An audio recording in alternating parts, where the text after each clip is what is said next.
더 큰 일을 보리라라는 제목으로 요한복음 1장 43절부터 51절까지의 말씀을 함께 나눌 텐데요. 본문이 좀 기니까 제가 한 절, 여러분들이 한 절 교독하도록 하겠습니다. 화면을 따라서 함께 교독합니다. 이튿날 예수께서 갈릴리로 나가려 하시다가 빌립을 만나 이르시되 나를 따르라 하시니, 빌립은 안드레와 베드로와 한 동네 베스야다 사람이라. 빌립이 나다나엘을 찾아 이르되 모세가 율법에 기록하였고 여러 선지자가 기록한 그 일을 우리가 만났으니 요셉의 아들 나사렛 예수니라. 나다나엘이 이르되 나사렛에서 무슨 선한 것이 날 수 있느냐. 빌립이 이르되 와서 보라 하니라. 예수께서 나다나엘이 자기에게 오는 것을 보시고 그를 가리켜 이르시되 보라, 이는 참으로 이스라엘 사람이라. 그 속에 간사한 것이 없도다. 나다나엘이 이르되 어떻게 나를 아시나이까? 예수께서 대답하여 이르시되 빌립이 너를 부르기 전에 내가 무화과 나무 아래에 있을 때에 보았노라. 나다나엘이 대답하되 랍비여, 당신은 하나님의 아들이시요 당신은 이스라엘의 임금이로소이다. 예수께서 대답하여 이르시되 내가 너를 무화과 나무 아래에서 보았다 함으로 믿느냐? 이보다 더 큰 일을 보리라. 함께 읽습니다. 또 이르시되 진실로 진실로 너희에게 이르노니 하늘이 열리고 하나님의 사자들이 인자 위에 오르락 내리락 하는 것을 보리라 하시니라. 아멘. 예수님께서는 자신을 따르는 그의 모든 백성들을 신분에 상관없이 부귀에 상관없이 누구든지 소중하고 귀하게 여기셨습니다. 그래서 예수님은 자신을 따르는 모든 백성들을 고치길 원하셨고 또 먹이셨고 또 그들을 케어하기를 원하셨습니다. 뿐만 아니라 하나님의 뜻을 가르치고 전하며 천국 백성 삼기를 무엇보다도 가장 원하셨습니다. 하지만 예수님이 육신의 몸을 입고 계시는 동안에는 평범한 보통 사람들과 똑같이 피곤함과 배고픔과 추위와 연약함에 동일한 육신의 한계가 있었습니다. 때문에 수많은 군중을 동시에 상대하시면서 그 수많은 군중들을 동시에 하늘나라에 합당한 천국 백성들과 제자들로 양육하는 것은 불가능하였습니다. 따라서 예수님이 십자가에 못 박히시기 전까지의 공적인 사역을 하셨던 이 3년 정도의 짧은 기간 동안 예수님은 선택과 집중을 하셔야 했습니다. 예수님의 공적인 사역의 삶을 보면요, 수많은 군중들과 함께 시간을 보내기도 하셨지만 소수의 몇 제자들을 위해서 많은 시간을 내어주셨습니다. 예수님은 수천 명의 사람이 아닌 소수인 12명의 제자에게 지대한 관심과 열정을 쏟으셨어요. 예수님의 제자 훈련은 강의실에서 이루어진 게 아니라 함께 공동생활을 하며 이루어졌습니다. 예수님은 수만 명의 사람들의 인기와 환호에 귀 기울이지 않았습니다. 예수님의 바쁜 사역 일정 가운데에서도 언제나 새벽 미명에 일어나 산이나 바닷가에 가서 하나님과 온전한 교제하며 기도하는 시간을 가지셨습니다. 예수님이 육신의 몸을 입고 있는 동안에 자신이 이 육신의 몸과 함께 사역할 수 있는 시간과 기회가 많지 않다, 길지 않다라는 것을 예수님은 잘 알고 계셨기 때문에 예수님이 제자들을 세우고 제자들을 훈련하는 그 매 순간과 시간들이 예수님께는 매우 소중하셨을 것입니다. 그러한 예수님의 상황을 우리들이 생각을 해볼 때 예수님이 제자들을 세우고 제자들을 선택하셨던 그 사건들을 보면요, 참으로 놀랍고 놀라운 것이었습니다. 왜냐하면 예수님이 선택하셨던 제자들은 모두 다 하나도 빠짐없이 우리 인간들의 생각과 판단으로 생각을 해볼 때 도무지 이해가 되지 않는 선택과 결정이셨기 때문입니다. 만약에 제가 제자들을 선발하는 예수님의 위치에 있었다면 저는 제자들을 선발하는 과정에 있어서 굉장히 다른 기준과 다른 선택을 하였을 것이라 생각되어집니다. 만약에 제가 제자들을 선발할 수 있는 예수님의 위치에 있었다면 저는 되도록이면 똑똑하고 되도록이면 능력이 많고 성경 지식도 이미 잘 준비된 사람들 중에서 그 중에 제일 성실해 보이는 사람들만 골라서 제자로 세웠을 것 같습니다. 왜냐하면 예수님께 주어진 시간은 채 3년도 남지 않았는데 그 기간 안에 하나님의 그 뜻과 섭리를 가르치고 복음의 진리를 가르치며 믿음을 훈련시켜야 했기 때문이었습니다. 그런데 예수님께서 세우신 제자들을 가만히 보면 하나같이 다 완전해 보이는 사람들이 아니라 오히려 더 불완전해 보이고 정말로 연약해 보이는 사람들을 불러서 제자로 세워주셨습니다.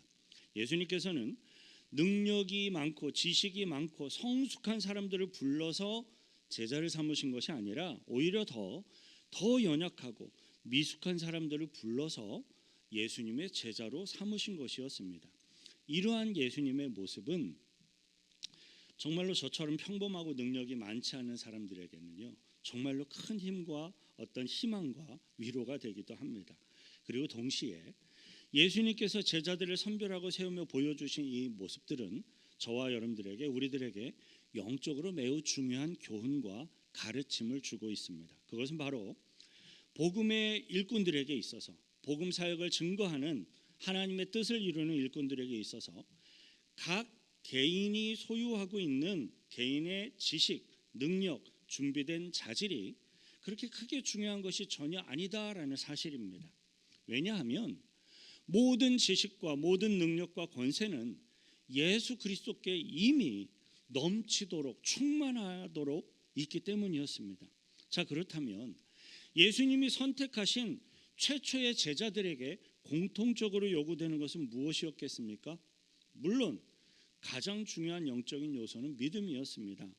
제자들 각 개인의 믿음, 그리고 하나님의 뜻, 우리 인간들로서는 알 수가 없죠. 하나님 되시는 예수님만이 보고 알 수 있는 지극히 영적인 하나님의 섭리인 것임이 매우 분명합니다.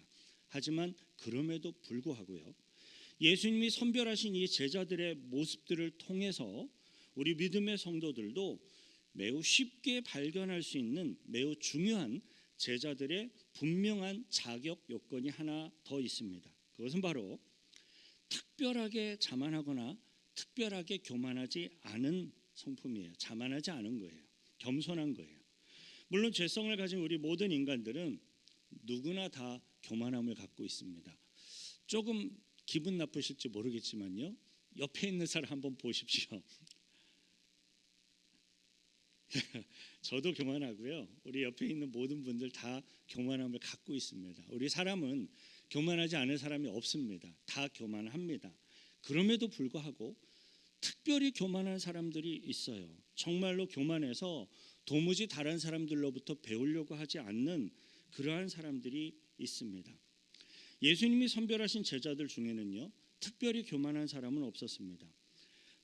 특별히 교만한 사람은요, 스스로 배우고 성장하며 자라나는 것이 거의 불가능하기 때문에 그래요. 저와 여러분들의 교회 공동체 위에 임직자들과 복음의 일꾼들이 세워진다면 다른 건 모르겠으나 결단코 교만하지 않은 겸손한 믿음의 일꾼들이 세워지시길 축원드립니다. 오늘의 성경 본문 가운데 예수님이 제자들을 부르시는 모습을 통해서 우리들은 예수님의 마음을 알고 또 저와 여러분들을 향한 부르심을 확인할 수 있게 되기를 축원드립니다. 예수님이 부르신 이들은 다 각기 다른 환경, 다른 처지, 다른 모습 속에서 예수님을 만났습니다. 안드레, 제일 첫 번째로 주님께로 나왔던 안드레의 경우는 자신의 스승이었던 세례 요한이 예수님을 소개해주고 추천해 주어서 예수님을 만나게 되었죠. 그리고 베드로는 동생이었던 그 안드레가 베드로를 전도해서 예수님께 데리고 나아가서 예수님을 만나게 되었습니다. 빌립은 예수님이 직접 찾아가서 선택해서 부르셨습니다.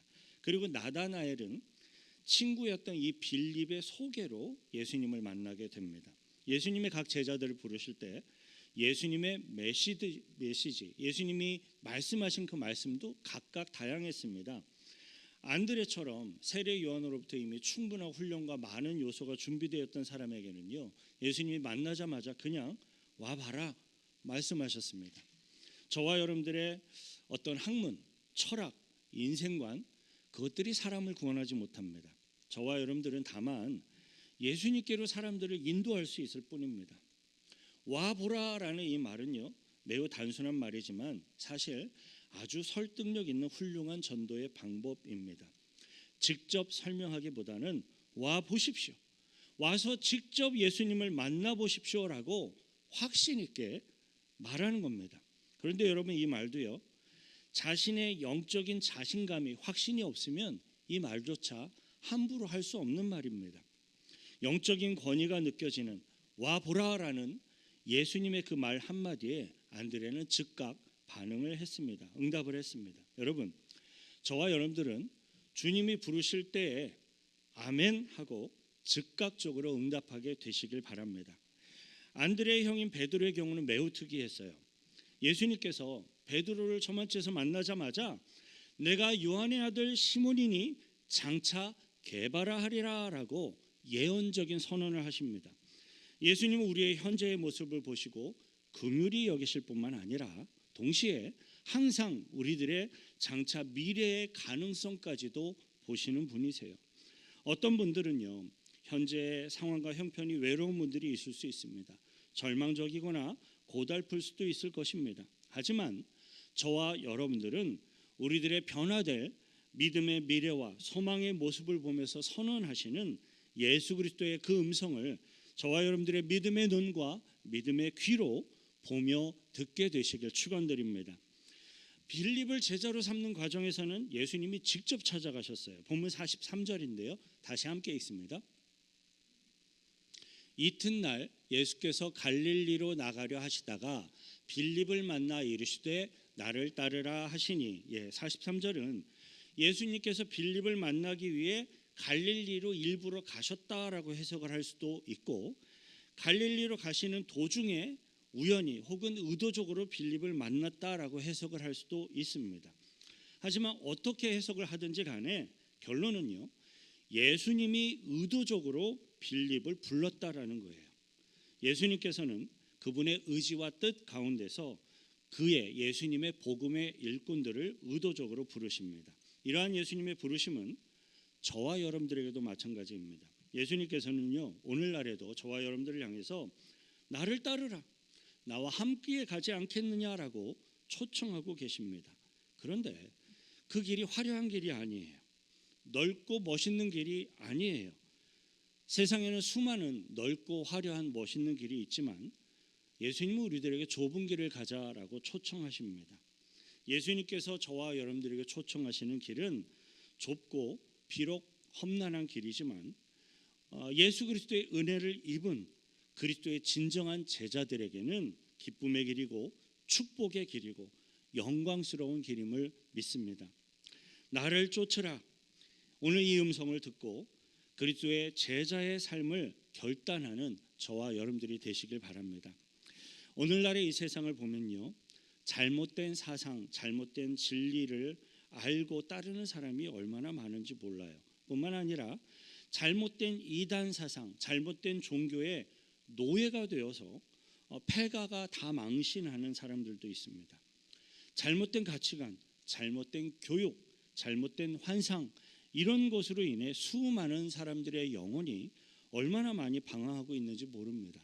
그런데 그런 것에 비교해서 한번 본다면 예수님의 부르심과 예수님의 초청은요, 컬링은요, 항상 소박하고 항상 명료합니다. 나를 따르라. 내가 너를 사람을 낚는 어부로 만들어 줄 것이다. 여우도 굴이 있고 공중나는 새도 깃들일 곳이 있지만 인자는 머리 들 곳이 없구나. 아무든지 나를 따라오려거든 자기를 부인하고 자기 십자가를 지고 나를 따르라. 예수님의 부르심은 항상 믿음의 순종, 포기, 희생을 요구하십니다. 그런데 순종과 포기와 희생이라는 이것이 항상 저를 포함해서 우리 모든 성도들에게 항상 어렵고 힘이 듭니다. 아니, 좀 더 강하게 말해 볼게요. 세상적인 합리성, 저와 여러분들의 이성과 상식으로는 순종과 포기와 희생은 도저히 불가능한 수준의 것입니다. 하지만 저와 여러분들의 심령 안에 내주하시며 우리들을 이끌어 주시는 그 예수님의 이끄심 앞에 믿음으로 응답하고 나아가면 우리들은 분명히 가능한 것인 줄 믿습니다. 44절 함께 읽겠습니다. 빌립은 안드레와 베드로와 한 동네 벳세다 사람이라. 빌립이 예수님을 만나기 전에 안드레와 베드로가 먼저 예수님을 만났습니다. 그런데 빌립과 안드레, 베드로가 한 동네 사람이래요. 빌립은 안드레, 베드로와 한 동네에 살면서 자주 부딪히고 자주 만났겠지요. 자, 이 대목에서 예수 그리스도를 먼저 만났던 안드레와 베드로가 빌립을 만나게 됐을 때 무슨 얘기를 했을까요? 당연히 안드레와 베드로는 신이 나서 빌립에게 예수님에 대한 이야기를 했을 겁니다. 내가 예수를 만났다, 메시아를 만났다 하고 말입니다. 빌립은 안드레와 베드로가 예수님에 대해 이야기하고 있는 것을 듣고 얼마나 예수님에 대해 궁금해했겠습니까? 안드레와 베드로가 심지어 자신의 모든 생업을 다 버리고 그분을 따라다닌다고 하는데 그분은 과연 어떤 분일까? 나도 한번 그분을 만나보고 싶다. 이런 궁금함과 예수님에 대한 사모함이 분명 빌립에게 있었을 것을 우리는 충분히 추측해 볼 수 있어요.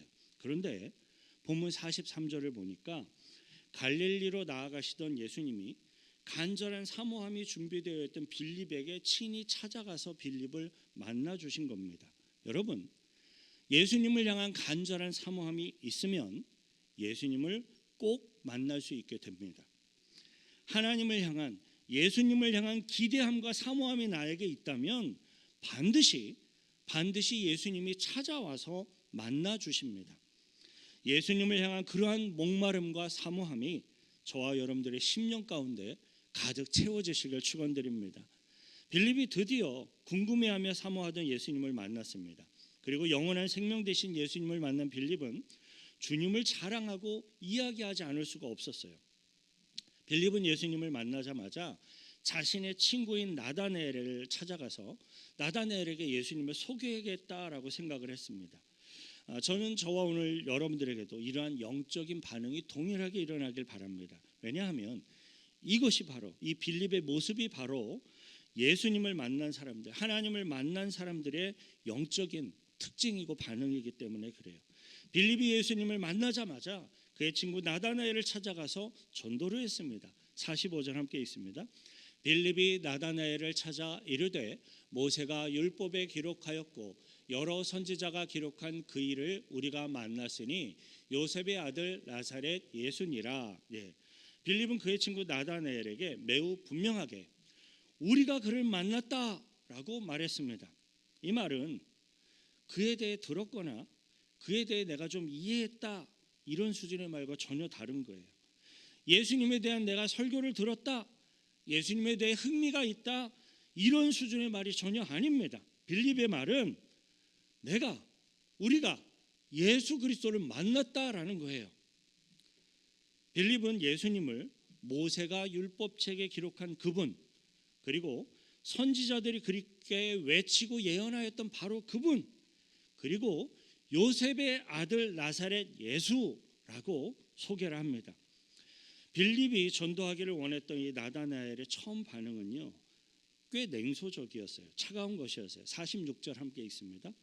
나다나엘이 이르되 나사렛에서 무슨 선한 것이 날 수 있느냐? 빌립이 이르되 와서 보라 하니라.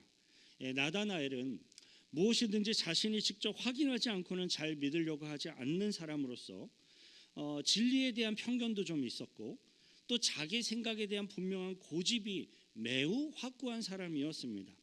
한마디로 말해서 나다나엘은 전도하기 힘든, 설득하기 굉장히 어려운 깐깐한 사람이었습니다. 하지만 예수님께서는요, 이 나다나엘의 그러한 편협한 어떤 기질과 완고한 고집을 문제 삼지 않으셨어요. 예수님은 그 나다나엘의 현재의 모습을 보지 않고 그의 믿음의 미래의 가능성을 보셨습니다. 나다나엘의 겉으로 보여지는 모습이 아니라 그의 속 중심의 심령을 보고 계셨습니다. 예수님은 그 사람의 마음 깊은 곳에 정말로 하나님을 사랑하고 정직하게 살아가고 싶어하고 또 진실하게 살고 싶어하는 그러한 심령의 정직함과 강직함이 있구나라는 것을 보셨던 겁니다. 예수님께서는요, 나사렛에서 무슨 선한 것이 나겠느냐? 예수님이 나사렛 출신이에요. 그 말은 나사렛에서 어떻게 해서 메시아가 나올 수 있느냐? 부정하는 말인 거예요. 그 나다나엘의 말에 예수님은 상처받지 않았습니다. 오히려 예수님께서는 그 말의 안에 있는 진실함, 있는 그대로 느끼고 생각하고 있는 그 솔직함, 그리고 그의 가능성을 보시면서 그를 축복하고 인정하고 격려하기를 원하셨어요. 하지만 나다나엘처럼 이성적이고 냉소적인 사람에게는 필요한 게 있습니다. 그의 이성과 그의 합리성을 뛰어넘는 신적 권능을 느끼게 해주는 것이 이러한 종류의 사람에게는 필요했던 거예요. 47절 48절 함께 있습니다. 예수께서 나다나엘이 자기에게 오는 것을 보시고 그를 가리켜 이르시되 보라, 이는 참으로 이스라엘 사람이라 그 속에 간사한 것이 없도다. 나다나엘이 이르되 어떻게 나를 아시나이까? 예수께서 대답하여 이르시되 빌립이 너를 부르기 전에 내가 무화과 나무 아래에 있을 때에 보았노라. 아마도 빌립의 친구 나다나엘은 무화과 나무 아래에서 어떤 큰 사건이나 혹은 어떤 큰 치명적인 실수나 혹은 자신의 결정적인 어떤 큰 마음의 결단이 있었던 것으로 보입니다. 그런데 예수 그리스도께서 자신이 과거에 무화과 나무 아래에 있었던 그 큰 일을 이미 다 알고 계시다라는 거예요. 그 예수님의 말씀을 나다나엘이 듣는 순간 나다나엘은 자신의 이성과 지식과 합리성을 초월하시는 예수 그리스도, 신적인 권세와 권능을 가지신 예수 그리스도를 깨닫게 된 겁니다. 나다나엘이 예수님을 찾아오기 한참 전에 예수님이 이미 자신을 알고 계셨고 예수님이 이미 그 나다나엘을 기다리고 계셨다라는 거예요. 이러한 예수님의 초청과 예수님의 부르심은 오늘날의 저와 여러분들에게도 역시 마찬가지입니다.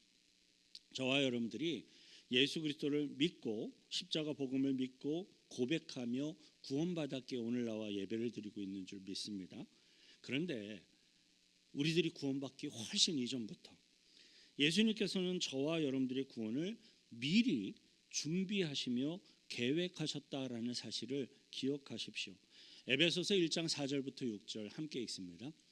곧 창세 전에 그리스도 안에서 우리를 택하사 우리로 사랑 안에서 그 앞에 거룩하고 흠이 없게 하시려고 그 기쁘신 뜻대로 우리를 예정하사 예수 그리스도로 말미암아 자기의 아들들이 되게 하셨으니 이는 그가 사랑하시는 자 안에서 우리에게 거저 주시는 바 그의 은혜의 영광을 찬송하게 하려는 것이라.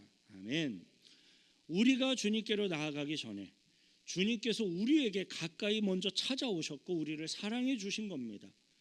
창세 전에 그리스도 안에서 저와 여러분들을 구원해 내시기로 하나님이 작정하셨습니다. 하나님의 백성으로서 거룩하고 흠이 없는 삶을 살도록 저와 여러분들을 초청하시고 불러주신 겁니다. 이 예수 그리스도의 신적인 권세와 권능을 깨닫게 된 나다나엘은 이제 곧장 예수 그리스도의 메시아 되심을 자신의 믿음으로 고백하며 따르게 됩니다. 49절에 함께 있습니다. 나다나엘이 대답하되 랍비여 당신은 하나님의 아들이시요 당신은 이스라엘의 임금이로소이다. 아멘. 우리 예수님은요 그분의 뜻에 따라 의지에 따라 구원해야 할 자를 반드시 구원하십니다. 그리고 예수님께서는 그분의 뜻과 의지에 따라서 그의 복음의 일꾼으로 부르시고 세워야 할 자들을 반드시 그분의 뜻에 따라서 깨닫게 하시고 자원하게 하시고 주님 앞에 나오도록 하셔서 주님의 복음의 일꾼으로 사용하십니다. 저와 여러분들은 여전히 부족하고 여전히 실수가 많고 여전히 연약한 사람들이지만 예수님께서는요 저와 여러분들을 향하여 믿음의 기대와 소망을 가지고 계십니다. 예수 그리스도의 부름을 받은 저와 여러분들은 결국에는 지금은 어쩔지 모르지만 결국에는 주님의 뜻하시는 바에 따라 변할 것이고 성숙해 갈 것이고 주님의 새 사람으로 다시 태어나서 주님의 일꾼들로 쓰임받게 될 것입니다. 이것이 바로 예수 그리스도께서 제자들을 부르시는 예수님이 보시는 믿음의 관점이었습니다. 오늘의 본문 50절 51절 함께 있습니다.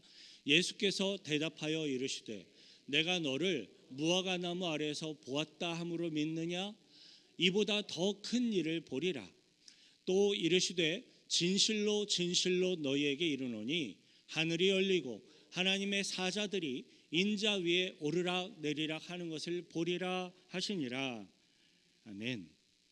사랑하는 성도 여러분, 예수 그리스도를 만나면 믿음 안에서 내가 알지 못하였던 더 큰 비밀과 소망과 축복을 보도록 되어 있습니다. 우리는 오늘 성경 본문이 보여주고 있는 예수님이 제자들을 부르시는 모습들을 살펴보았습니다. 예수님이 부르신 제자들의 모습이 그 당시에는 별 볼 일이 없었지만 예수님께서는 그 제자들의 중심을 보시고 그들의 가능성을 보시고 그들의 미래를 보시고 제자들을 부르셨습니다.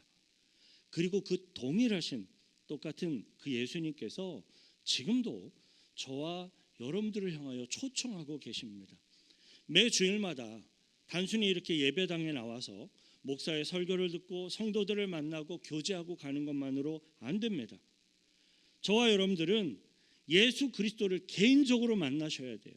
인격적으로 만나셔야 돼요. 그리고 영적으로 만나셔야 돼요. 예수 그리스도의 부르심 앞에 각 개인이 나아갈 필요가 있습니다. 저와 여러분들을 향한 개개인을 향한 예수 그리스도의 부르심에 응답하게 되시길 바랍니다. 예수 그리스도를 만나는 믿음의 백성들에게는 하늘의 뜻이 깨달아지고 더 큰 일을 보여주실 것입니다. 예수 그리스도 앞에 마음의 문을 열고 나아가 보십시오. 그러면 그리스도의 은혜로서 저와 여러분 각 개인에게 필요하다면 각 개인의 그 무화과 나무의 증거와 확증을 예수님께서 친히 보여주실 것입니다. 오늘 이 자리에 계신 저와 여러분들 모두가 믿음으로 예수 그리스도 앞에 나아감으로써 주께서 저와 여러분들에게 행하실 더 큰 일을, 큰 믿음의 일을 보게 되시길 축원드립니다. 같이 이 시간 함께 기도할 때 하나님, 나를 향한 주님의 부르심을 보게 하시고 듣게 하시고 나의 형편과 상황 속에 주저앉는 그러한 자들이 아니라 주님이 나에게 원하시는 것이 무엇인지를 보고 깨달음으로 나의 삶 속에 할 수 있는 최선의 모습을 다해 주님의 뜻을 이루어갈 수 있는 나로서 변화되게 하시고 쓰임받게 하시고 주님의 행하심을 보게 하옵소서. 혹여나 주님을 믿지 못하는 분들이 있습니까? 간구해 보십시오. 나에게 필요한 그 무화과 나무를 말씀해 주시고 보여주옵소서. 주님이 찾아와 주실 것입니다. 같이 함께 기도하겠습니다. 거룩하신 구주 하나님 아버지, 나다나엘에게 필요하였던 무화과 나무를 친히 보여주시고 말씀하셨던 주님, 우리들 각 개인의 고집과 아집으로 잠그고 있는 그 마음의 문을 열게 하시고 능력 되신 권세 많으신 우리 예수님께서 친히 찾아와 주시고 만나 주심으로 우리들을 제자 삼아 주옵소서. 나를 구원하신 그 주님의 은혜 앞에 다시금 새롭게 태어나게 하시고 변화받게 하시고 성숙하게 하셔서 주님의 부르심의 뜻 가운데 쓰임받음으로 하나님의 뜻을 이루어갈 수 있도록 도와주옵소서. 하나님 아버지, 영원한 생명 되시는 예수 그리스도 앞에 우리들의 심령의 문을 열고 나아가기를 원합니다. 정말로 필요하다면요, 각 개인에게 필요한 그 무화과 나무를 보게 하시고 하나님의 아들 되시는 예수 그리스도를 볼 수 있는 믿음의 눈을 뜨게 하옵소서. 예수 그리스도를 향하여 나아가오니 나를 향한 하나님의 비전과 꿈을 보게 하시고 나의 주위에 있는 사람들의 변화될 가능성과 그들을 향한 하나님의 뜻을 보게 하옵소서. 이 자리에 머리 숙인 우리 심령들을 사용하셔서 예수 그리스도의 제자를 삼고 또 그 하나님의 뜻을 성취하실 하나님의 영광과 하나님의 큰 일을 보게 하옵소서. 우리를 구원하신 예수 그리스도의 이름으로 기도하옵나이다. 아멘. 우리들에게 큰 일을 보이시고 행하실 하나님께 감사의 박수로 영광 돌려드리겠습니다. 아멘.